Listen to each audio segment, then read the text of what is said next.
Márcia, vem para cá para a gente aprender um pouquinho mais sobre o IGM e a qualidade da gestão pública. Seja muito bem-vinda.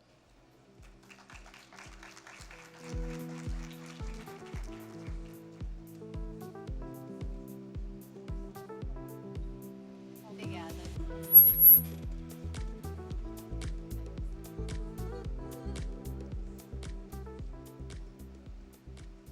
Boa tarde a todos e a todas.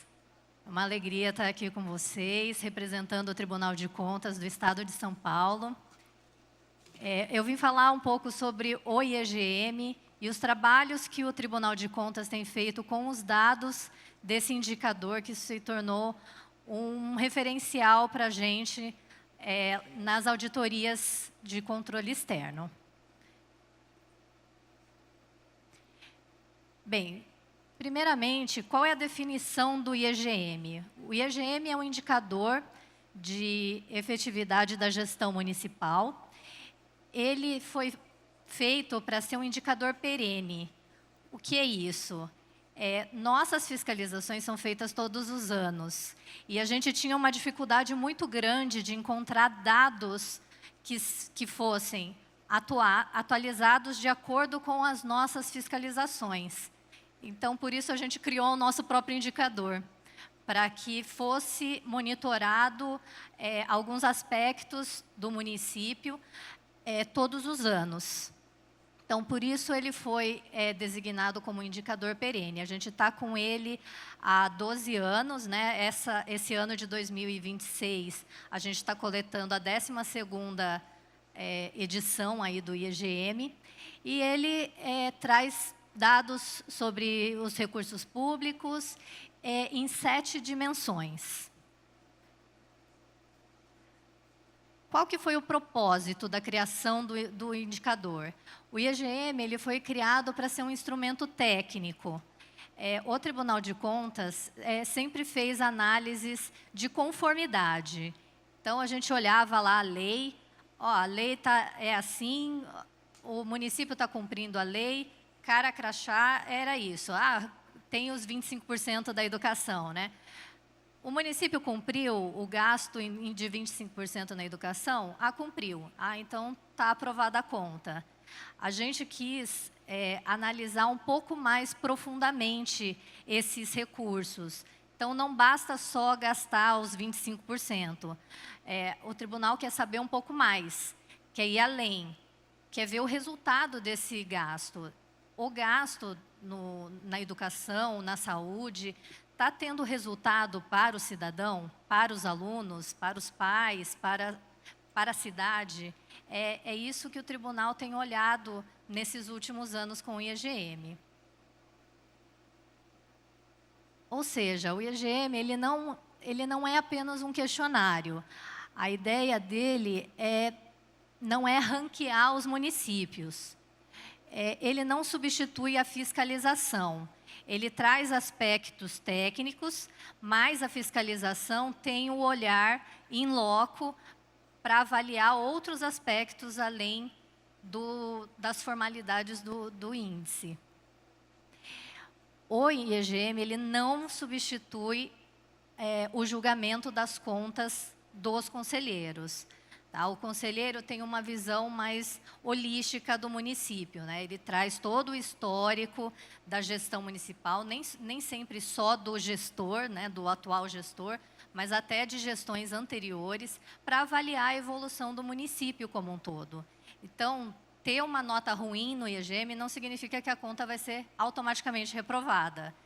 E ter uma avaliação boa no IEGM também não significa que a conta será automaticamente aprovada. Então, é isso que a gente quer dizer aqui. O IEGM ele é embasado em vários aspectos de dados, de coleta de dados. Vocês olham muito o questionário, né? Aquele questionário que a gente libera todos os anos, que tem um prazo para entregar, inclusive foi dia 31 de março. Espero que vocês tenham concluído todos os questionários a tempo. E a gente tem outros aspectos também de coleta de dados. No caso da educação, a gente traz dados do IDEB, traz dados do censo escolar, traz dados do IBGE, da saúde tem DataSUS, tem dados do saneamento também, e tem dados que a gente coleta das secretarias estaduais. O IEGM, ele não... A gente está falando aqui do Estado de São Paulo, mas ele foi divulgado aí, para todo o Brasil. Então, a gente tem também o IEGM Brasil, que coleta o mesmo questionário aqui nosso. Bem, aqui são as 7 dimensões, dando um destaque para o IEDUC.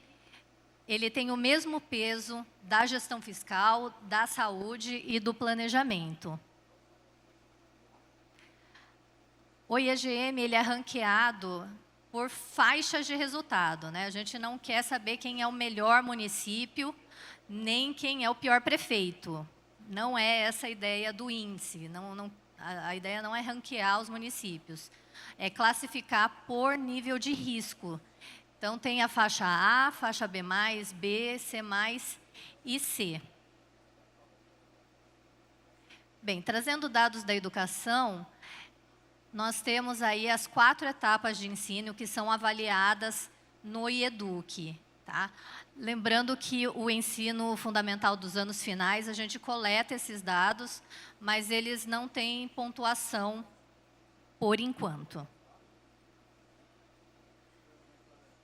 Bem, falando um pouco mais profundamente sobre os tópicos, né, do IEGM, a gente fala muito sobre planejamento da educação, com oferta e demanda de vagas, materiais pedagógicos, projeto político-pedagógico. Então, toda a parte de planejamento tem alguma questão IEGM para monitorar.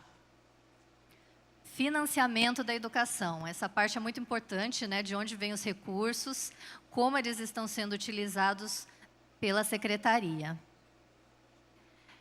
Gestão democrática, tem a questão da presença, manutenção e atividade do conselho. O conselho tem um papel muito importante dentro da educação como um todo e é um parceiro aí de vocês para fazer essa gestão da educação. O monitoramento da evasão escolar também é uma questão importante. Comunicação e convivência.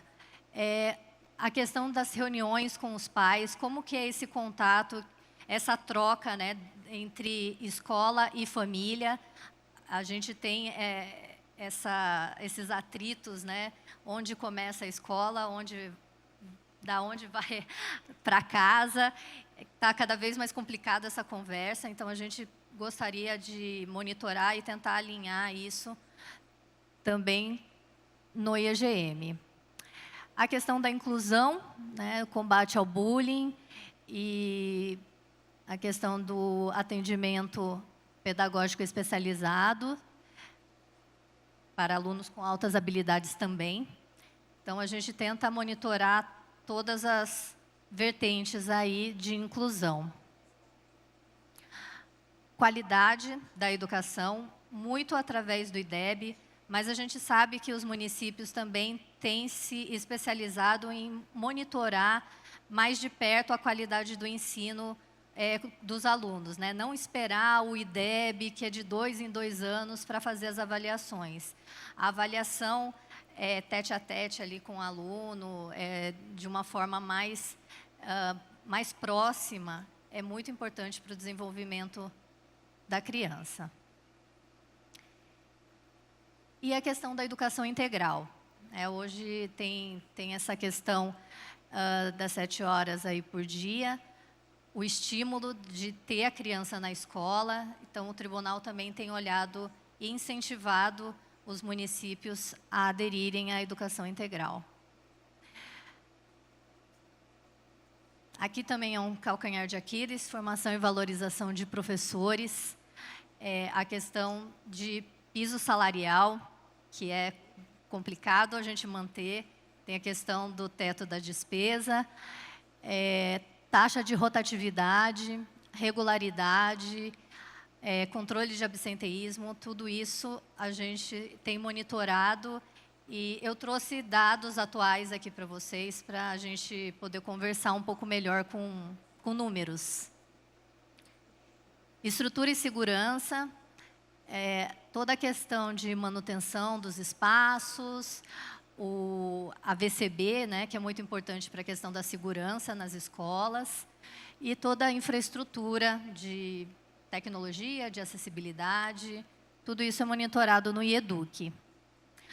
A alimentação escolar, com a questão da nutricionista, cumprimento de cardápio, transporte escolar, que é o oferecimento aí dos transportes e as condições dos veículos. Bem, o nosso foco aqui é nas leis da educação, a LDB, o Programa Nacional de Educação Escolar, agora o Plano Nacional de Educação, que finalmente foi sancionado, né, no dia de ontem. Temos aí novas metas, os pareceres do Conselho Nacional de Educação e o Marco Legal da Primeira Infância. Aqui eu trouxe o mapa, esse é o último que a gente divulgou do exercício de 2024. A gente fez a validação dos dados aí em 25, terminamos em dezembro, e aqui eu trouxe o mapa com as corzinhas aí dos municípios de vocês. Ainda temos muitos municípios na faixa C e C+, né, que é o amarelinho e o laranjinha, mas a gente tem percebido que os azuizinhos e os cinzas estão começando a aumentar. Desde a pandemia até agora, essas cores têm mudado um pouquinho, né? Está começando a ficar mais azul do que laranja, isso é um bom sinal.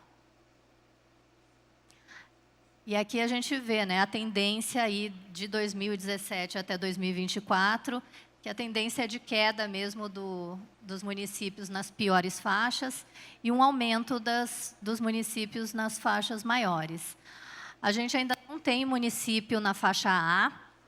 Vamos ver se nos próximos anos a gente alcança aí esse resultado de excelência.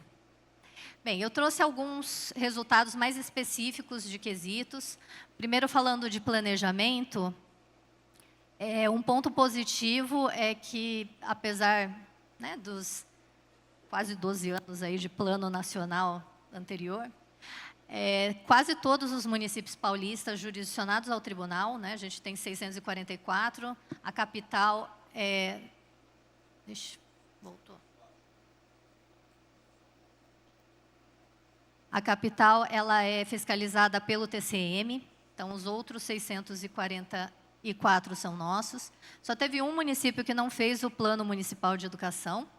Espero que o faça dessa vez, né? Agora tem uma nova chance. Aqui a questão do ponto negativo é em relação às metas, né? Apesar de termos aí muitos anos de Plano Nacional de Educação, nem todas as metas foram cumpridas, algumas metas realmente ficaram muito aquém daquilo que a gente esperava alcançar. Tanto que foram renovadas agora para esse novo PNE. Bem, sobre infraestrutura ainda, nós temos 2 gargalos em relação à infraestrutura. O primeiro é o AVCB, que é o Auto de Vistoria do Corpo de Bombeiros. Ele é um laudo aí do Corpo de Bombeiros sobre segurança na estrutura da escola. Eu sei que isso tem um custo e, dependendo da estrutura da escola, é muito difícil conseguir esse certificado, mas a gente está falando de vidas, né, das vidas dos alunos, das vidas dos professores, da vida de vocês mesmo que visitam as escolas e estão lá no dia a dia. Então, esse checklist, né, de segurança, ele é muito importante para a segurança de todos. E a gente, como Tribunal de Contas, tem batido muito nos prefeitos em relação a essa questão. E outra questão é a manutenção da estrutura em si, né? A necessidade de reparos nas unidades escolares. Eu trouxe aqui vários exemplos de condições precárias nas escolas, né? Depois eu mostro com fotos. Bem, sobre formação e valorização dos professores. É um desafio, a gente sabe disso. A gente trouxe aqui a evolução de municípios com... Deixa eu me perder aqui. Aqui é o piso salarial, desculpa. A gente trouxe aqui o piso salarial médio, né, dos municípios, dos 644 municípios. Tem a questão da creche, da formação, né, que não é necessário ter a formação do magistério para a creche, e, portanto, tem essa média salarial menor. Mas o que a gente tem visto nos municípios, principalmente os municípios muito pequenos, é que o pagamento desse piso salarial, lembrando que o piso salarial é de 40 horas semanais, tá? A gente faz a conversão de horas ou de 20 horas, 30 horas para 40 horas, para a gente ficar numa média comparável. E os municípios muito pequenos têm uma dificuldade muito grande em fazer o pagamento do piso nacional. Muitos municípios têm pago aí um valor um pouquinho acima do salário mínimo para os professores. Então, isso realmente complica aí a vida desses profissionais, né? O salário é uma base aí para a gente avaliar toda uma questão de estrutura mesmo para o professor se manter naquela profissão, né? Se não tem esse atrativo do salário, realmente fica complicado manter o profissional na escola. Então, a gente tem aqui que na creche 37,9%, né, 241 municípios estão abaixo da média nacional, da média não, né, do piso salarial nacional. Os professores de pré-escola, 36%, 231 municípios, com piso abaixo do nacional, 35% dos anos iniciais abaixo do piso nacional. E aqui desse lado tem as médias do piso do magistério para 2024. A creche ficou com 4.450, a pré-escola só um pouquinho maior, 4.500, anos iniciais 4.545. Só os anos finais que conseguiram alcançar aí um valor acima do piso, que é de 4.800 na média. Bem, aqui eu acho que é o reflexo, né, da questão do piso salarial. O aumento da contratação de temporários é visível nesses últimos anos. Desde 2020, 2021, quando passou a pandemia, o que a gente tem percebido é um aumento considerável de contratação de temporários para os municípios. A recomendação do Conselho é de 10%, né, de temporários, mas o que a gente tem visto é que esse percentual tem aumentado cada vez mais. Hoje a gente está em média aí de 25%, 30%, dependendo do município, né, fica até acima dos 50% de contratação de temporários. Então, a gente quer entender essa questão também. Tem, óbvio, né, a questão da rotatividade, o salário, que também não é atrativo, mas as nossas crianças precisam de estabilidade nas escolas, né? É complicado ficar trocando os docentes toda hora. Então, essa é uma preocupação também, a gente tem monitorado isso. E tem também a questão da rotatividade, né? Aí tem muitos municípios que conseguiram manter até 20% de rotatividade no ano, mas tem municípios que têm uma rotatividade de mais de 40% dos profissionais na escola. Então, as escolas não conseguem manter os mesmos profissionais por mais de um ano. Bem, aqui que eu trouxe algumas fotos aí das nossas fiscalizações ordenadas. Acho que a maioria de vocês já recebeu o Tribunal de Contas, né, nas fiscalizações ordenadas. O que é a fiscalização ordenada? É uma fiscalização surpresa. Tá? O Tribunal de Contas pega seus auditores e vão em loco, vão para os municípios, vão para as unidades do Estado e fazem uma fiscalização surpresa, com tema surpresa também. Sem avisar ninguém, a gente chega lá, ó, quero entrar na escola, quero ver determinado assunto. É isso que é uma fiscalização ordenada. É lógico que não dá para... A gente não tem nem pessoal para ir em todos os municípios, todas as escolas, de uma vez no mesmo dia. Mas, então, por isso que tem um número mais reduzido aqui de dados, tá? Bem, eu trouxe aqui uma fiscalização que foi feita no final do ano passado, sobre alimentação escolar. E o que a gente identificou aqui, que eu creio que precisava compartilhar com vocês, são fotos chocantes, tá? Esse refrigerador aqui não vê degelo desde muito tempo, né? Em compensação, tem um outro refrigerador aqui que está a 23 graus, ou seja, não está refrigerando nada. Aqui um forno que, obviamente, está totalmente oxidado. Isso aqui estava em operação, tá? Está funcionando no município. A gente encontrou aqui mais de 80 quilos de feijão com validade vencida. Alimentos aí armazenados junto com produtos de limpeza. A questão da infraestrutura que eu tinha falado, né? A cozinha aqui toda embolorada, sucos vencidos. Aqui o certificado de desinsetização, desratização e limpeza de caixas d'água vencidos. Ovos sem rastreio, sem prazo de validade, eu não sei nem quanto tempo estava lá armazenado. E aqui a gente viu um detergente na embalagem de removedor.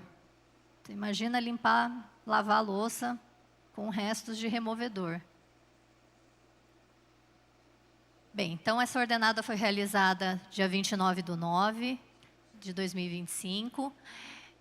E o ponto de destaque aqui é que, ótimo, né, a maioria dos municípios tem aí um cardápio definido, mas as áreas físicas, as instalações físicas deixaram muito a desejar. Tá?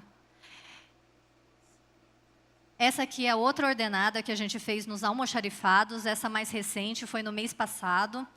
Então, a gente encontrou aqui kits de material escolar num depósito da Defesa Civil, com uma lona em cima, infiltração, né, o tanto de água que está escorrendo aqui no almoxarifado, livros entregues aqui, não entregues, né, armazenados não entregues.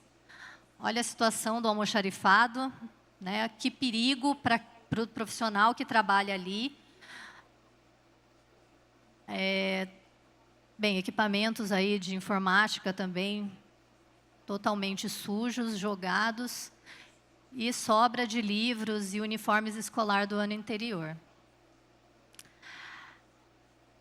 Aqui a gente identificou um lote de computadores que foram adquiridos em 2023 e agora em 2026 ainda não estavam em uso, não tinha previsão de utilizar esses computadores. E aqui o armazenamento do material didático, né, com terra, totalmente inadequado. Aqui infiltração no almoxarifado escolar. E a qualidade do uniforme, né, que a nossa auditora raspou o adesivo ali e ele saiu inteiro. Então, você imagina as nossas crianças, os pais, né, para lavar esse uniforme. A primeira lavada já saiu todo o emblema aí do município. Bem, essa ordenada foi realizada dia 23/3, no mês passado. foram entregues a maior parte do material didático. A gente tem a questão ainda do uniforme, que não foram entregues para todos os alunos. Mas eu trouxe esses dados realmente para chocar os senhores. Apesar de nós estarmos aqui falando sobre o futuro, o planejamento, como melhorar a gestão, a gente não pode deixar de avaliar essas questões básicas, né, do município. Tudo começa e termina na unidade escolar.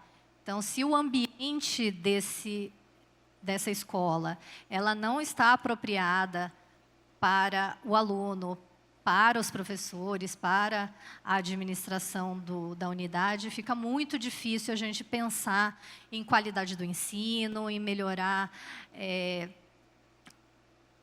desempenho, em trazer conhecimento para o aluno, né, se o básico não está sendo feito. Então, eu trouxe isso para dar um choque de realidade aí para vocês. E agora vamos falar de coisa boa, tá? Passando essa fase Tribunal de Contas, passou a minha fase auditora do tribunal.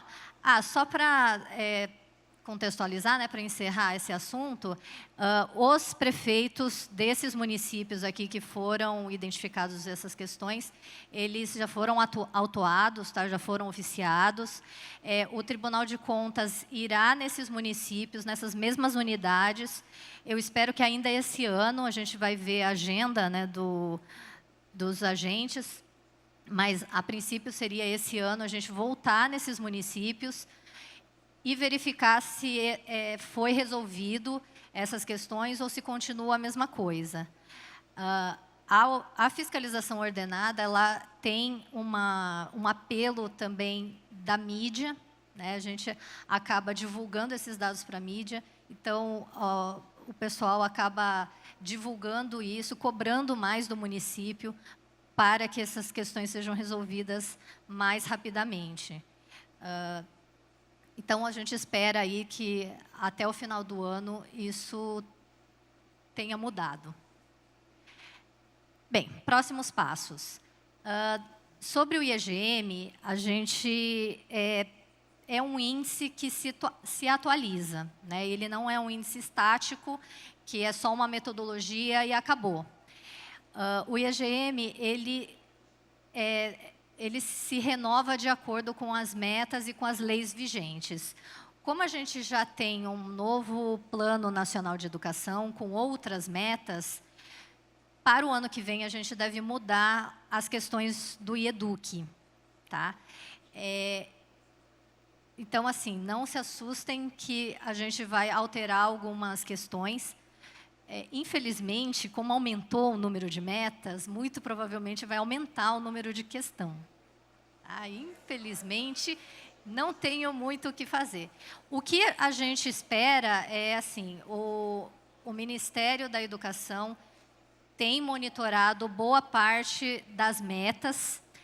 Se eles acrescentarem as metas, né, no censo escolar, ou em alguma outra plataforma que a gente consiga buscar esses dados do governo federal, aí vocês fiquem tranquilos, tá? Vai aumentar o número de quesitos, mas não vai aumentar o número de questões para vocês responderem. A gente busca direto do Ministério. Eu acho que, como é ano eleitoral, dificilmente eles devam implantar alguma coisa, todas as metas para esse ano ainda, e para o ano que vem a gente conseguir trazer todos os dados. Tá? Alguma coisa ainda deve vocês responderem para a gente mesmo. Mas é muito importante a gente ter um diagnóstico de agora, para a gente poder ver daqui a 10 anos onde a gente chegou. Se essas metas realmente foram cumpridas ou não. Então, aqui sobre o novo Plano Nacional de Educação, atenção a essa questão dos planos de ação. A primeira publicação tem que ser feita em até 6 meses depois da publicação do Plano Municipal de Educação. Então, atentem-se aos prazos, tá? E renovação a cada 2 anos. Programa Nacional de Infraestrutura Escolar. A gente falou muito sobre estrutura, das condições das escolas. É muito importante aderir a esse Programa Nacional da Infraestrutura.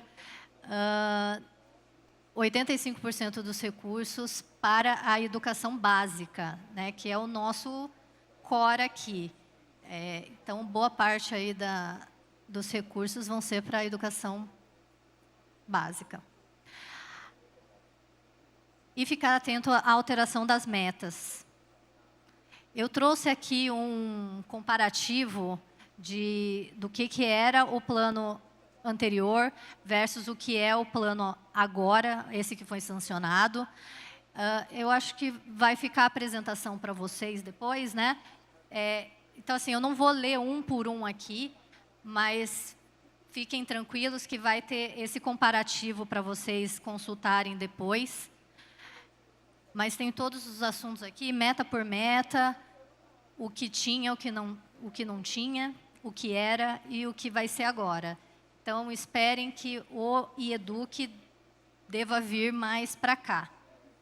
Tá? A gente vai avaliar ainda 25, com base no programa antigo. Então, o questionário que vocês responderam agora, até março, vale o antigo. Tá? A partir do ano que vem, a gente começa a monitorar as novas metas. Bem, aqui meta 5, nível de aprendizagem. Vocês estão tirando foto? Depois a gente disponibiliza, né? Então, não precisa ficar tirando foto, não. Regime de contratação. Aqui até a meta 19, tá? Que é a última meta de infraestrutura escolar, que não constava no plano, por sinal. Bem, uma outra notícia, eu acho que essa é bem melhor. O Tribunal de Contas adquiriu uma ferramenta nova do sistema de questionários. Então, para o ano que vem, a ideia é fazer a coleta dos questionários numa plataforma nova. Tá? A ideia é a gente abrir um piloto, inclusive para agora, tá? Para fazer os testes. E a gente gostaria que o máximo de pessoas pudessem participar e, por favor, criticar a ferramenta. A gente quer saber o que vocês querem ver, o que vocês gostariam de analisar, os relatórios que vocês precisam, para a gente poder disponibilizar. Essa ferramenta nova ela é muito mais dinâmica. A ferramenta antiga era uma ferramenta de prateleira, então a gente não conseguia mudar muita coisa. Tinha muita demanda de vocês, que é a nossa demanda, a gente gostaria de ver também, mas a ferramenta impossibilitava. Agora é uma questão totalmente diferente, mas a gente gostaria de ouvir vocês, né? Vocês que são usuários, como deixar esse momento de responder o questionário menos pior. Eu sei que é horrível responder o questionário para o tribunal, é um questionário muito grande, o medo de errar é muito grande. Então, o que a gente puder fazer para ajudar vocês nessa hora, de trazer informações, de trazer relatórios, trazer visões, a gente gostaria de fornecer com essa nova ferramenta. Tá? Bem, o piloto, a ideia é começar ele agora em maio ou junho de 2026. Então, assim, quem quiser participar do piloto, por favor, entre em contato com a gente, ou pelo Fale Conosco, ou na unidade regional de vocês. Fala, olha, meu município gostaria de participar do piloto lá do IEGM, que a gente vai coletar aí quem são os municípios que gostariam de participar. Mas assim, gente, participar mesmo, tá? Não é só, entrei lá, coloquei login e senha, estou participando. Não é isso que a gente gostaria. A gente gostaria que realmente criticassem a ferramenta, achassem defeito, achassem erro e visse o que está faltando, né? E coisas boas também, né? Vamos ter elogios também, a gente gosta.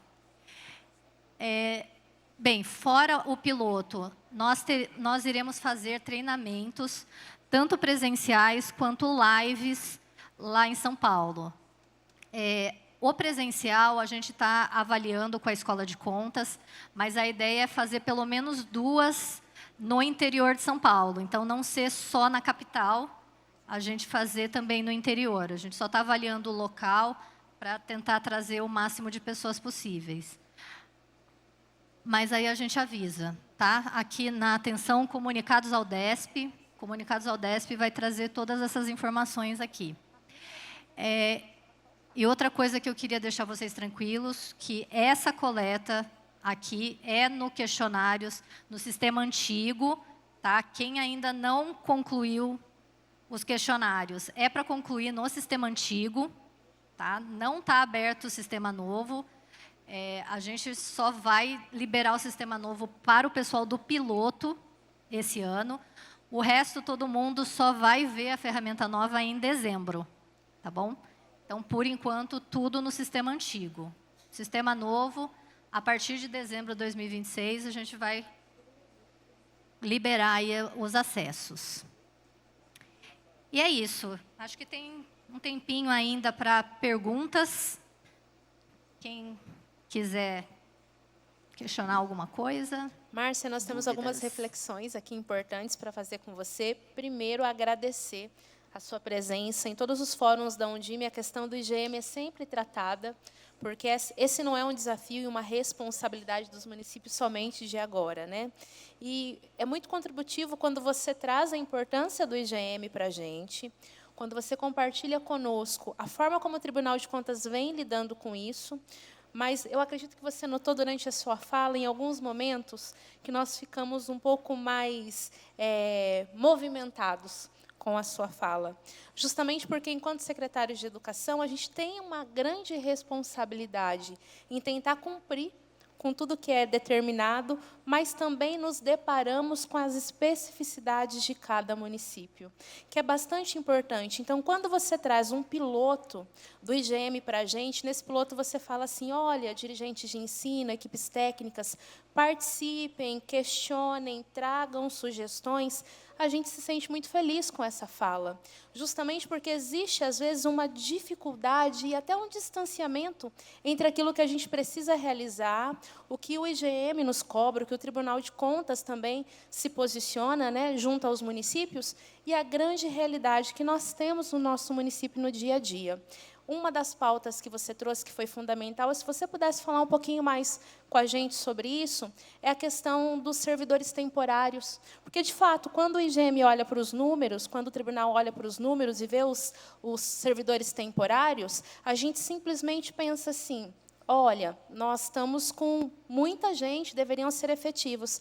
Mas e a realidade do município? A gente tem muitos profissionais temporários justamente porque nós temos uma demanda de educação inclusiva muito grande, isso é transitório, porque a criança de educação inclusiva não necessariamente estará ali no município naquele mesmo tempo, né? Então, eu acho que essas reflexões a gente até pode deixar para um segundo encontro, porque nós temos até uma programação maior, mas agradecer você pela oportunidade de ter agora um sistema onde nós podemos contribuir, mas fica aqui também o nosso pedido, enquanto secretários de Educação, para olhar para as especificidades do município em relação a como os municípios eles são organizados, que muitas vezes a questão está para além de alguns números e alguns quantitativos.